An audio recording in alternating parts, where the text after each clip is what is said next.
Before yesterday, I had been thinking about the scriptures for today, and I entitled my sermon Guardrails because I always encourage anyone who worked with youth, any of our parents, our grandparents, to remind them that we are the guardrails that help guide our young people, our children. And so sometimes it's okay to be tough with them, and Jesus can be tough with us too. But I was thinking about that before our experience yesterday. We were walking up the street in New London, wondering exactly what we would find when we got inside the big brick building we were heading to. I mean, we had an idea of what we might be doing, but not exactly what. And if you have ever been outside your comfort zone, you know how you were feeling. It was me and some of our confirmands, and we were taking part in the Urban Outreach Program in New London. We were serving dinner to people who were checked into the homeless hospitality center in New London. You may remember back in September, Reverend Sarah Offner-Seals preached to us and talked about some of the causes of homelessness and how we see people who are homeless. And so that day, yesterday, we met the young people who are also in confirmation class from the Niantic Community Church, and we talked about the reasons for homelessness. And we talked about the stereotypes that we have for those who are homeless. But just hearing what the reasons for homelessness were heartbreaking. Sometimes it was the loss of a job, domestic violence, substance abuse or addiction, or simply someone even as young as 16 being kicked out of their house. I could go on with the list, but then it would just get really sad. Mainly because it's not the only issue that we humans face worldwide. We have lots of things going on in our world, which is why it's so important to remember and truly hear the words of Isaiah today. God speaking to us saying, "See, I will create new heavens and a new earth. The former things will not be remembered, nor will they come to mind, but rejoice and be glad forever in what I will create." These are great promises of hope. And as I reflect on our experiences of last evening, I realize that these promises God makes are not idle promises if we continue carrying out God's creating work right here and right now. And Jesus tells us in our gospel lesson, if you might have actually heard this one line, that Jesus will give us wisdom.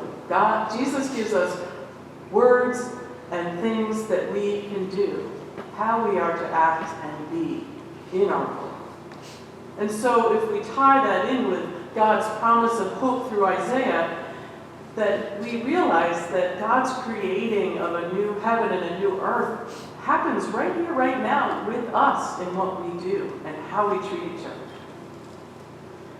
So last night, as strangers poured in the hall that was set up for a feast, we also found this to be true. And I'll tell you why. Some of us got to sit at the tables with guests. If you get a chance to talk to Elena or to Nathaniel, they can tell you about their experiences. They had wonderful things to say. Some of us got to sit with people that we've never met before, and obviously they never met us. Some helped with name tags, we served dinner, cleared plates, washed dishes, and by the end of the meal, the people we sat with were no longer strangers. There was Ramon, and Robert, and David. They're people just like us, but their experiences were harder, yet they also had hopes and dreams just like us. Now, Pastor Sarah told us afterward, as we did our little debriefing, and she had gone, they have a transport that brings them back to the shelter after they leave the church, but she told us that on the way to the church, before the whole event started, that the people that were coming, they didn't want to sit with certain people, they didn't want to talk to certain people, and it was actually pretty quiet on the bus. And we could see them walking in, and as I thought back upon it, I realized they were kind of walking in with a sense of false bravado, like, I don't really need this kind of attitude. Sarah told us on the way back to the shelter, people were talking to each other. Some of them were even laughing. She said there was a sense of ease, almost relaxation. One might even call it hope. Because we all looked into each other's eyes, and we talked, and most of all, we broke bread together. And there, Christ's presence was made known to us at those tables. Yes, it was only one evening, and yet we came away, all of us, with some desire to do something more. I think we walked away with a sense of confidence, just like the people who walked out of the building. We had a sense of confidence that we can do more, and we can make a difference, especially in small ways. So when we look at our world and we feel like our prayers aren't enough, or our thoughts aren't enough, and what can we do? We have to remember that it's Jesus who sends us. That we aren't sent without direction, and we're not sent alone. Jesus doesn't send us out there without guardrails to keep us on his way. He sends us with a confidence that he will give us the words and show us how to be when we're with others. And because Jesus did these things first, this is what it looks like. It looks like a community who wrapped their arms around the newest residents. It looks like people who do their darndest to drown out hate with our best efforts to do and speak kindness. It looks like caregivers who go above and beyond, often at the expense of their own needs, and so much more.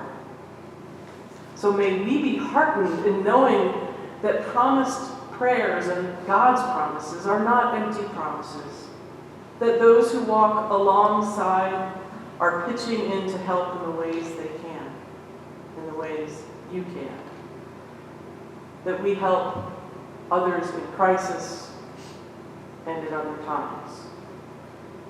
And remind us also that smart and kind people are stepping up into their best and rolling up their sleeves, doing what Jesus would do.